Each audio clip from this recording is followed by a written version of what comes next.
Hello everybody. In today's video, I'm going to be explaining the concept of out-of-body experiences.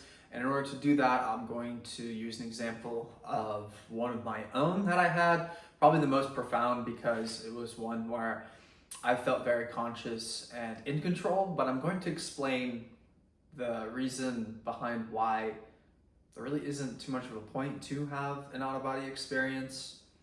But I'm gonna go in depth and explain that, how to have one. There are reasons too, like just the idea to realize that we're more than just the physical body, and uh, we have a soul to us as well. It's a pretty profound thing, so that's kind of why I'm sharing it. And I know when it comes to spiritual experiences, it's kind of frowned upon to fully share things and your connections with deities as well, but I'm doing that because I feel like, given the time and age, we now have the ability to connect and to share on the internet. And I feel like this information shouldn't be lost and forgotten about, but expressed, especially when nowadays, I feel like when we talk about Durga, who I'll be talking about and later in this video, is a name that, especially here in the West, is very forgotten about.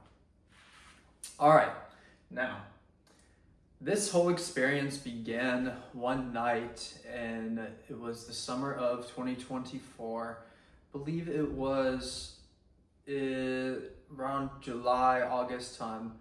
And I was just laying in bed one night, and suddenly I was into this phase where I felt it was so easy for me just to be able to slip from in and out of sleep. I was in such a peaceful state, so I could slip in from being in a dream state to wakefulness. And as I did this, I realized, oh my goodness, my body is in the sleep paralysis phase. But since I'm not an alien to the sleep paralysis phase, it doesn't scare me at all.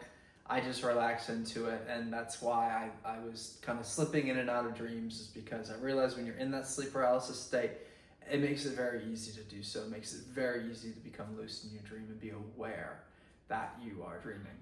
So I was jumping in and out from a state of being sleep paralyzed in my bed and being in some dream state. And ultimately I was like, oh, well, if I am in sleep paralysis, I might as well try going out of body, because I knew that was possible. So I went and I rolled out. I did the method where I act like, okay, I'll act like I'm rolling out of my bed.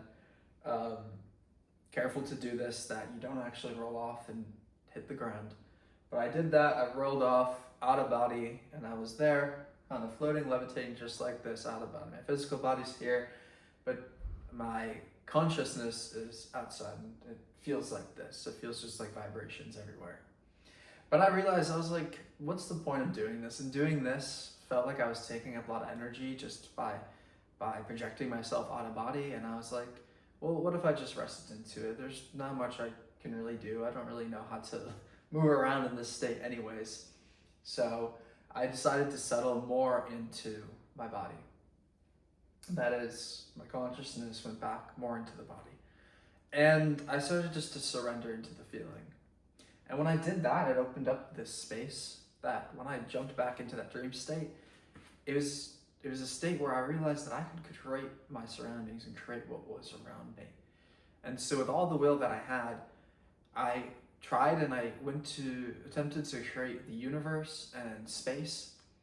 And I was like, well, I don't really know what space looks like. Maybe I'm just creating stars and blackness in my mind. I'm like, it'd be really hard to actually know what space is and try to imagine it that way. And so I just surrendered even more. And when I surrendered at that point, and I was asking to see the universe, then out appeared Durga, Ma Durga, and who is, Sun Shakti, and who is the living, breathing universe, but in such a simplified form. And so that was the one time when I was in this state and I was seeing it via third eye. I saw Durga, and I was like, I want nothing more than to be your lion. And that was about it. That was the whole thing with this experience. And what it did leave with me the next day, because it's great to have that experience, but for the next 24 hours, I was in such a state of bliss because I was so awestruck at what I saw. And the vision of all that and that experience still sticks with me today. and was the most profound experience I ever had. I would say, I haven't had any actual visions or interactions, actual seeing deities besides this one moment, and it was very dear to me. But I did want to share, something was telling me to share this moment with all of you. But that's all for today's video. Jai Mahakal.